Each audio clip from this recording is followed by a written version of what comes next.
Welcome to Africa at the United Nations. Mr. President, Madam President, I'm here with a heart full of hope, yet mindful of the great challenges that still confront us.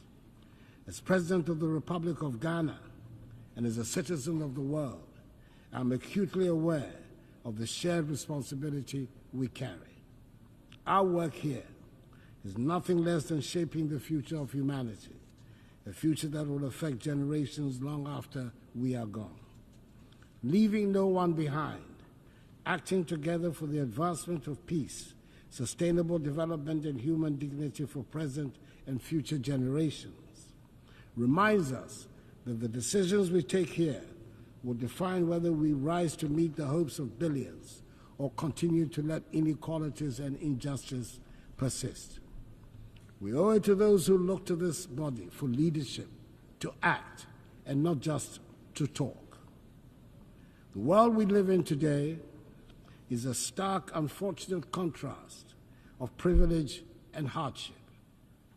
For too long, the voices of those marginalized, those left behind, have been drowned out.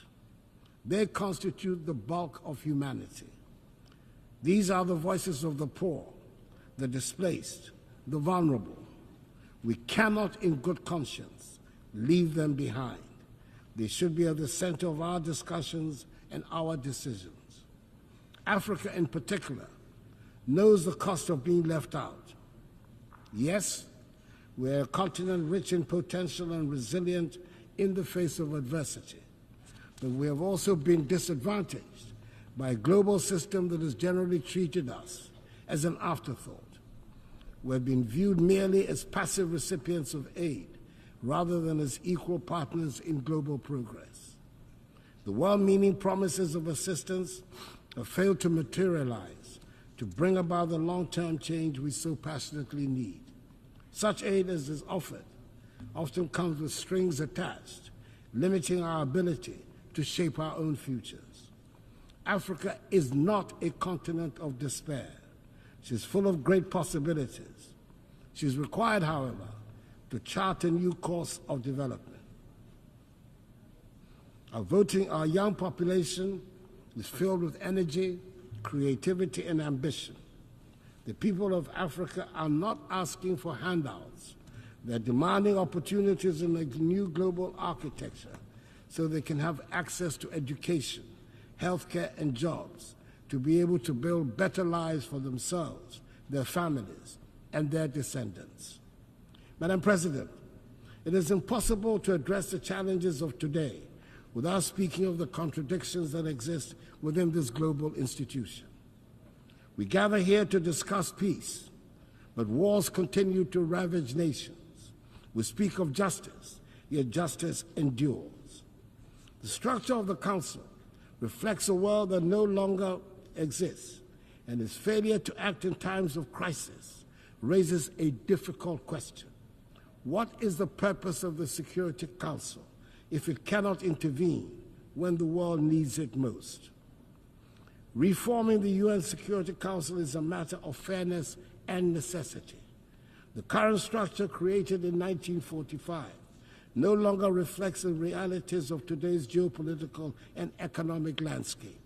Africa, Latin America, and South Asia remain underrepresented despite their significant influence on global affairs.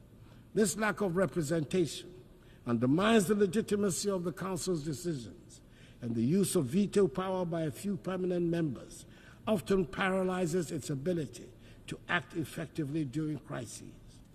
Reform is essential to ensure that the Council is more inclusive, democratic, and responsive to the complex challenges we face today. The world has changed, and the Security Council must change with it to maintain its relevance in promoting global peace and security.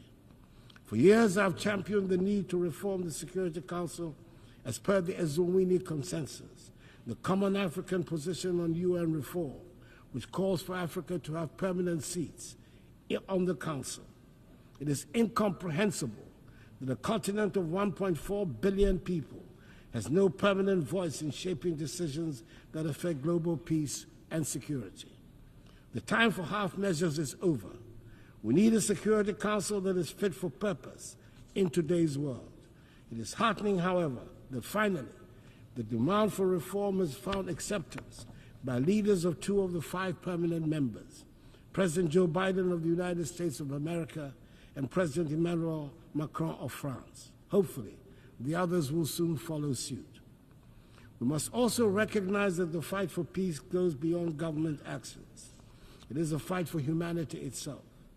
In Africa, we have often borne the brunt of conflicts, sending our troops to peacekeeping missions with limited support from the global community. While I'm pleased to see the UN now taking steps to finance peacekeeping in Africa, an outcome of Ghana's presidency of the UN Security Council, we must go further. Peacekeeping alone is not enough. We must address the potential causes of conflict, poverty, inequality, and lack of opportunity. True peace comes from investing in education, healthcare, and economic development. However, peace cannot be imposed from the outside. It must be built from within. African nations must take ownership of their security, and the African Union needs to strengthen itself to be able to respond swiftly to threats. Madam President, we find ourselves at a pivotal moment in history. The decisions we make today will shape the future of our world. We can choose to act with courage, compassion, and a commitment to leave no one behind, or we can choose inaction and allow the suffering of millions and the degradation of the planet to continue. Let me end by reminding us all that the future is not something that simply happens. It is something we create. We have the power in this room to change the course of history. Let us not shy away from that responsibility. Let us act now, and let us act together. I wish you God's blessings in all your current and future deliberations, and I thank you for your attention. On behalf of the Assembly, I wish to thank the President of the Republic of Ghana. Don't forget to subscribe and hit the notification bell to receive updates on our latest videos. And always remember, Africa is watching.